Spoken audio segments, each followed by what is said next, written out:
early December has brought snow to these mountains. And as I watch the first flakes fall into the valley, I feel this quiet sense of peace settle in.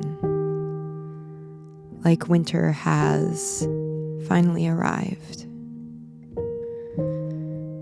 And there's something about watching the snow fall that slows everything down. It softens my nervous system and reminds me that there's nowhere I need to be.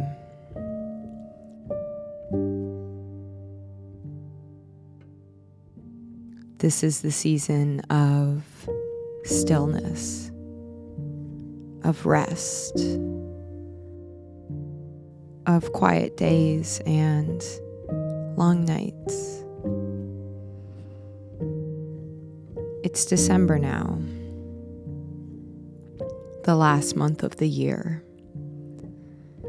And I've found myself reflecting a lot on this past season of my life. And also thinking about the year ahead, the intentions I want to set, the person I hope to become. And I've also been thinking about the holidays and the gifts I want to give to the people I love. So in this video, I'm going to share some of the things I'm making this year for my family and friends. The first thing I'll show you is how to sew this very adorable apron. But before we get into that, I want to tell you about Quince, who's sponsoring today's video. Quince makes high quality, sustainable essentials at affordable prices. My favorite thing that I own from them is this outfit made from 100% cashmere. It is just so incredibly soft, and I love wearing it as my base layers for winter and layering things on top of it. I actually bought 3 extra pairs of the cashmere sweatpants to gift to my family this year. I also got this 100% organic cotton skirt that I've basically been living in. I just love practical clothes and practical things. And I love how simple, natural, and well-made their items are. I've been slowly shifting my wardrobe towards natural fibers, and Quince makes that so affordable. Their prices are direct to consumers, so you're getting really high-quality pieces without the huge markup. If you want to check them out, go to quince.com/IsabelPage for free shipping on your order and 365-day returns. So the first thing we will do to sew this apron is choose our fabric. I really love gingham for aprons. I just love how classic and cottagey it is. I am using a 100% cotton fabric. I would recommend using a cotton and not a linen for this. It's just easier to sew cotton for the most part, especially if you are a beginner sewer. For this apron, you will need 2 yards of fabric, and the best part of this pattern is that it only requires you to cut 2 pieces of fabric. The first piece is the skirt, which we will cut at 60 inches wide and 30 inches tall. The second piece is the waistband, which is 3.5 inches thick and 85 inches long. So first we will lay out our fabric and iron it flat, and then measure the skirt piece and the waistband piece and cut them. We will start with using the big skirt piece of fabric. The top will be the waist and the bottom will be the bottom hem of the skirt. Now we will hem the sides of the skirt, so the side that is 30 inches long will get folded in once and ironed, and then again and pin that down flat. So again, I'm going to show how you will just fold the edge once and then again to completely hide the raw edge. And then just sew that down. Don't forget to backstitch and do the same thing on the other side that is 30 inches long.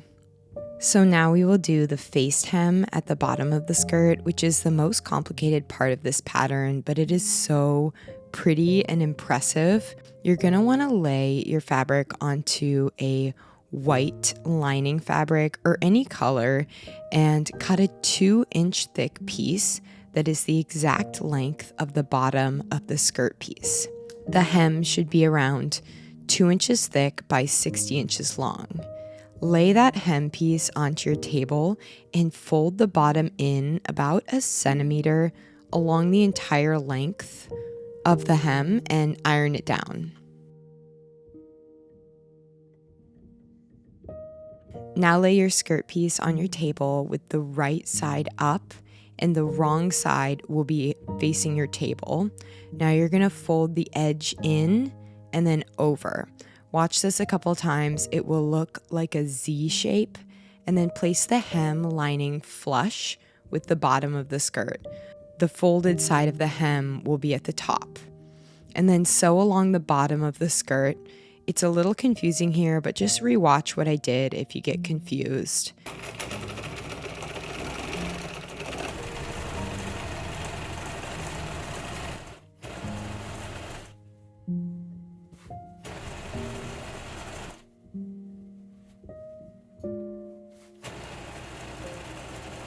Now at the end, I'm just going to do the same thing that I did in the beginning, folding my edge into a Z shape and then sewing the hem on top.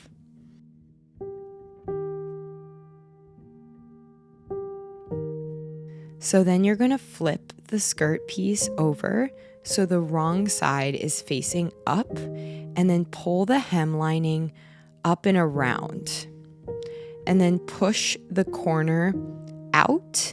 It will kind of happen naturally, and the edge hem will get folded in. But just look how nice that edge is. I love this hem so much. It makes things look really professional.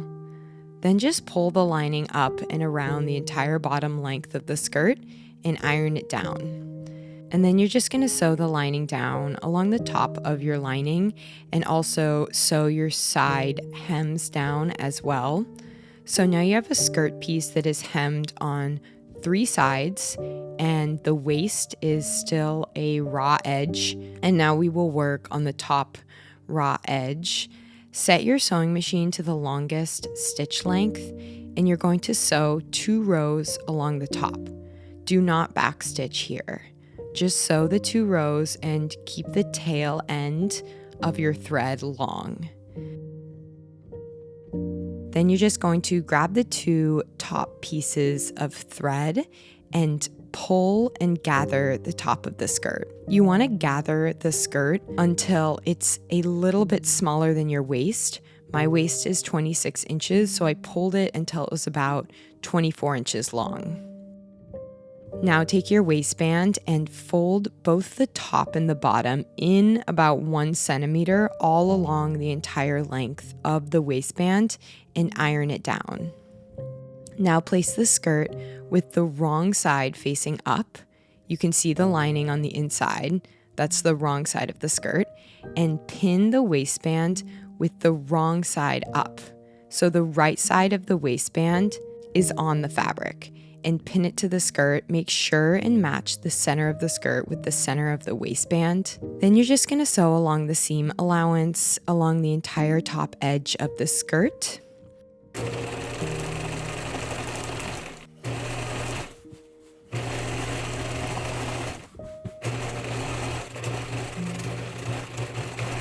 Now place your skirt right side up and fold the waistband up and around. And your ironed edge of the waistband should tuck nicely inside so it's a clean seam. Iron the waistband down again and then pin it in place, and then sew along the entire length of the waistband. Here you can see I'm just tucking in the raw edges on the end of the waistband and folding them over to hide the raw edge. I would recommend pinning this entire waistband all down before you sew it. I didn't because I'm lazy and impatient, but it makes it easier to get a perfect stitch if you pin it.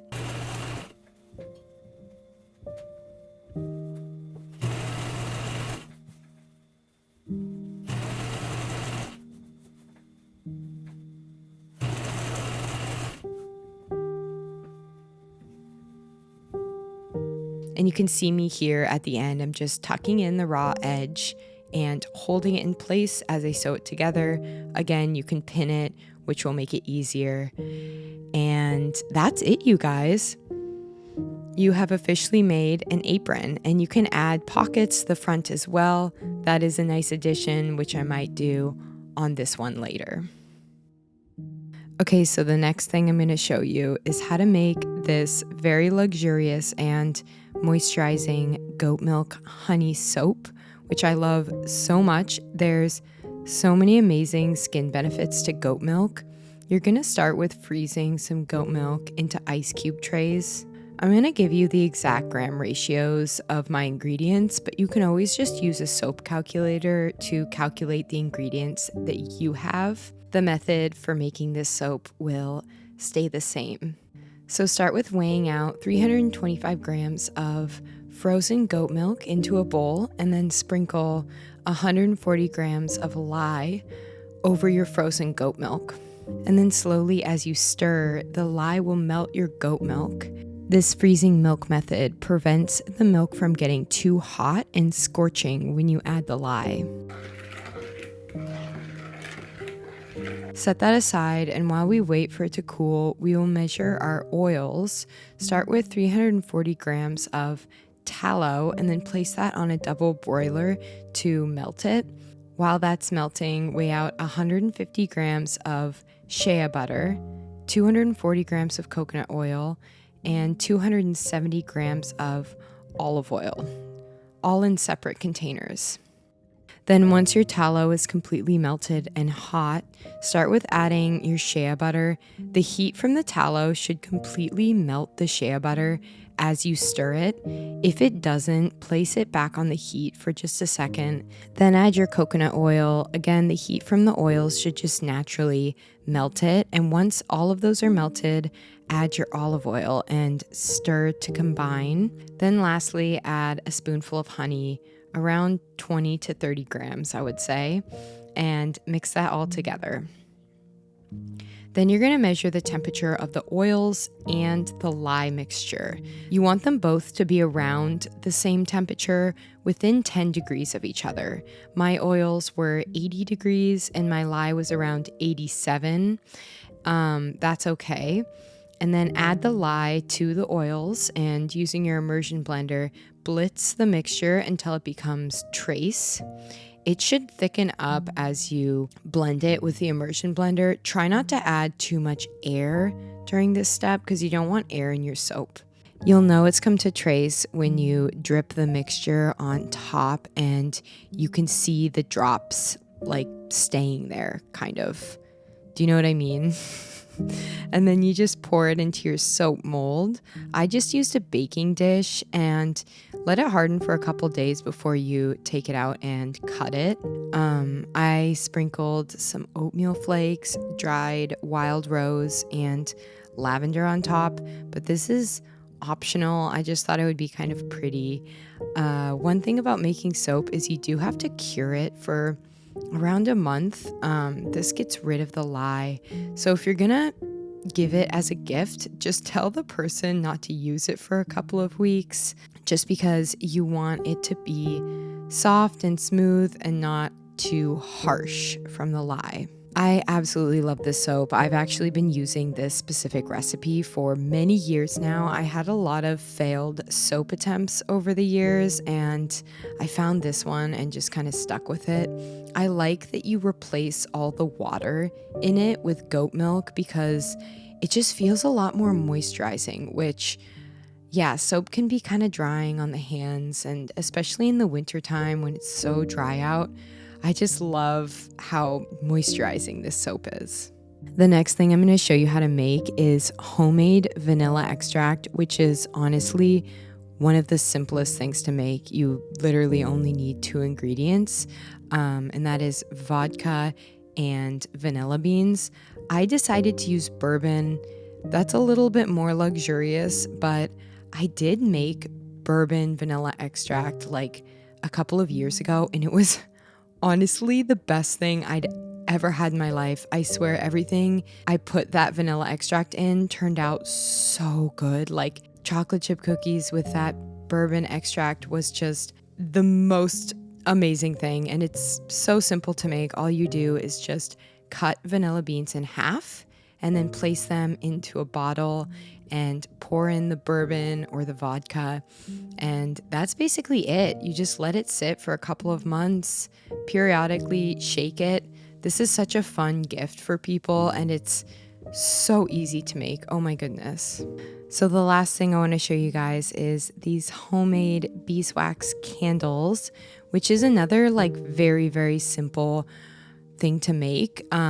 It does take a little bit of time, but it's pretty easy. All you have to do is place beeswax into a tall glass jar.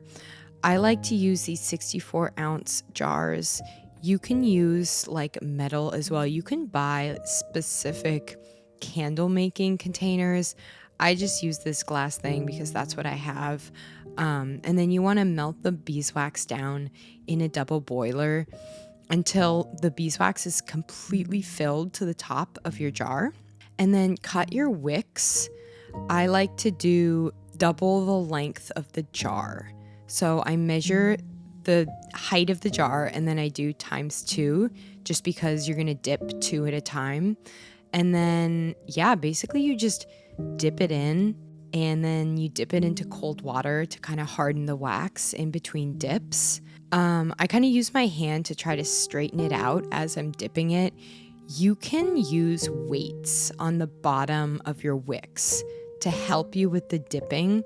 I used to do that, but then I got lazy and tired of tying the weights to the bottom because it does take a little bit of time to do that.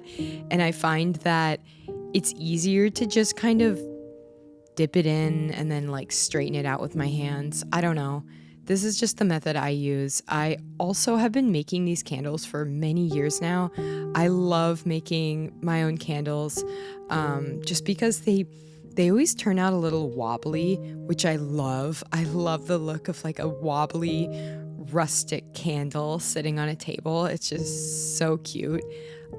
These are a great gift. I find that it's pretty cheap. You can find wholesale beeswax pellets online for a pretty cheap price, and you make a lot of candles with it. So yeah, this is a really great gift idea as well.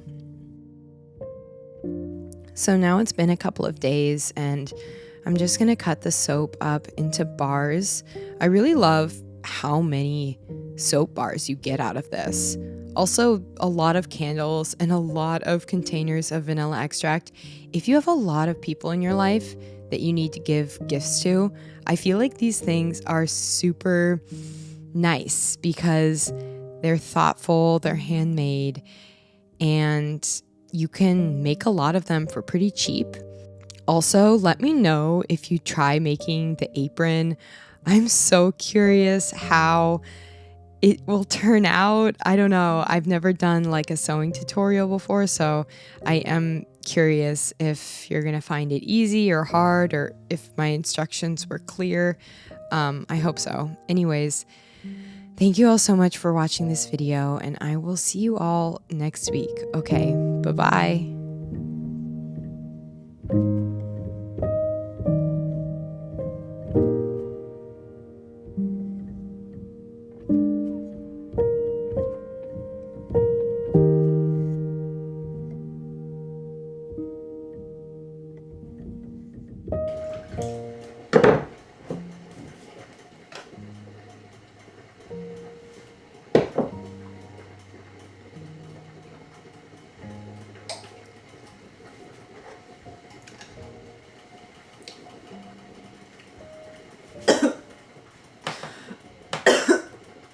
Ugh. Oh. Oh my god. That was disgusting. Oh. Oh, I'm gonna barf. Oh. Oh, I'm gonna vomit. Oh my gosh. Ew.